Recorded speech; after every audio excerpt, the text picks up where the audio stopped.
Assalamualaikum warahmatullahi wabarakatuh. Hello everyone. Perkenalkan, saya Nikita Aprilia Tambussai dengan nomor NIM P07120225196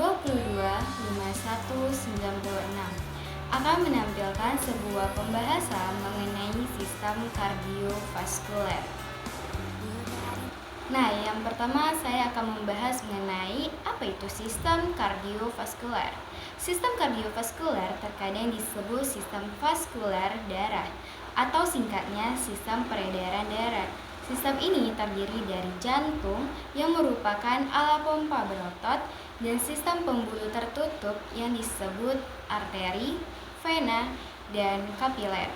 Sesuai namanya, darah yang terkandung dalam sistem peredaran darah dipompa oleh jantung mengelilingi lingkaran atau sirkuit pembuluh darah tertutup saat darah tersebut melewati berbagai sirkulasi tubuh berulang kali.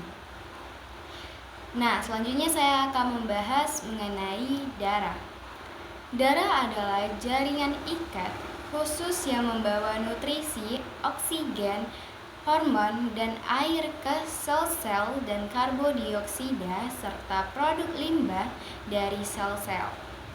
Darah terlibat dalam pengaturan suhu dan pH tubuh yang berperan dalam fungsi imunologi dan respons inflamasi. Darah terdiri 4 komponen utama. Yang pertama, ada plasma yang menyusun sekitar 55-60% dari total volume darah seseorang.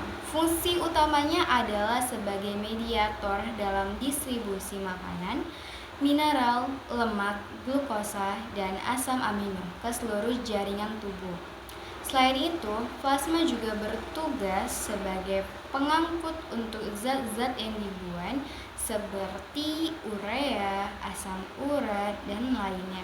Yang kedua, ada sel darah merah, yaitu menyusun sekitar 40-45%, yang dimana sel ini tidak memiliki nukleus dan organel.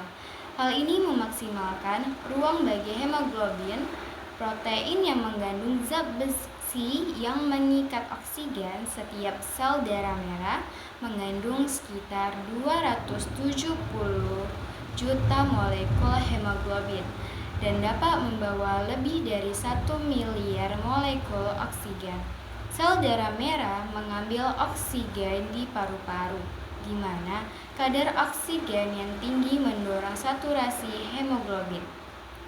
Kemudian melepaskannya di jaringan di mana kadar oksigen yang lebih rendah dan konsentrasi karbodioksida yang lebih tinggi memfasilitasi pelepasannya.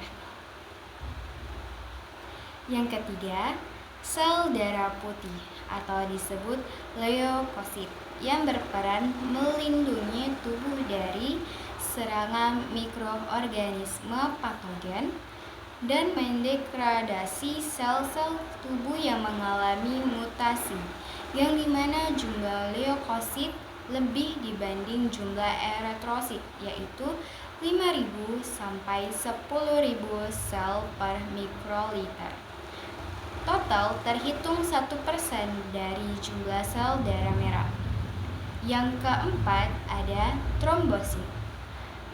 Trombosit menyusun kurang dari 1% yang berperan penting dalam proses hemostatis, khususnya penghentian aliran darah saat terjadi kerusakan pada pembuluh darah.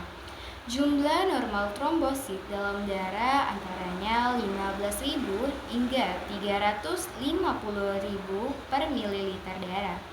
Struktur berbentuk cakram ini bersirkulasi selama 8 sampai 10 hari dan mengandung granula yang berisi faktor pembekuan, faktor pertumbuhan, dan zat vasoaktif.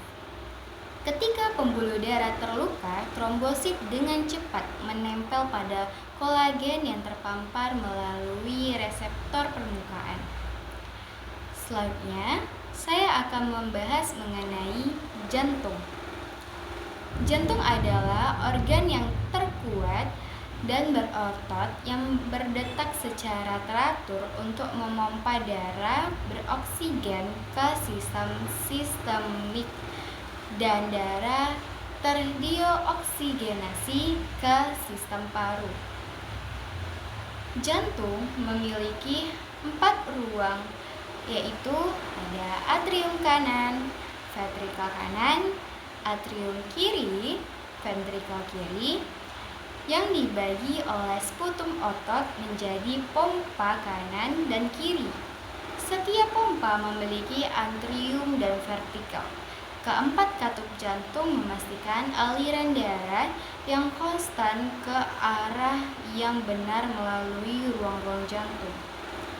Dua katup atrioventrikuler mengarahkan darah dari atrium ke ventrikel, dan katup semilunar mengarahkan aliran darah dari ventrikel ke arteri yang keluar. Atrium kanan menerima darah terdioksinasi dari tubuh melalui vena cava inferior dan superior, dan jantung itu sendiri dan mengirimnya melalui katup atrioventrikuler kanan atau juga dikenal sebagai katup tricuspid ke ventrikel kanan.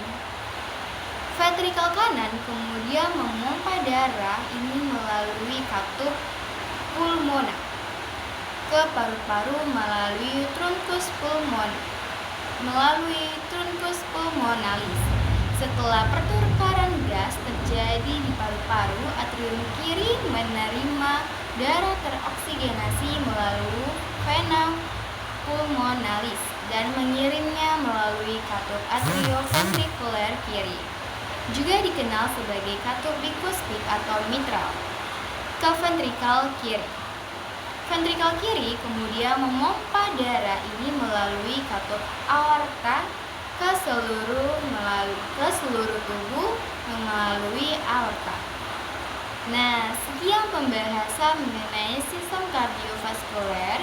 Saya harap penjelasan saya mudah dipahami dan dimengerti. Jika ada kekeliruan atau kesalahan, saya minta maaf. Terima kasih semuanya. Wassalamualaikum warahmatullahi wabarakatuh.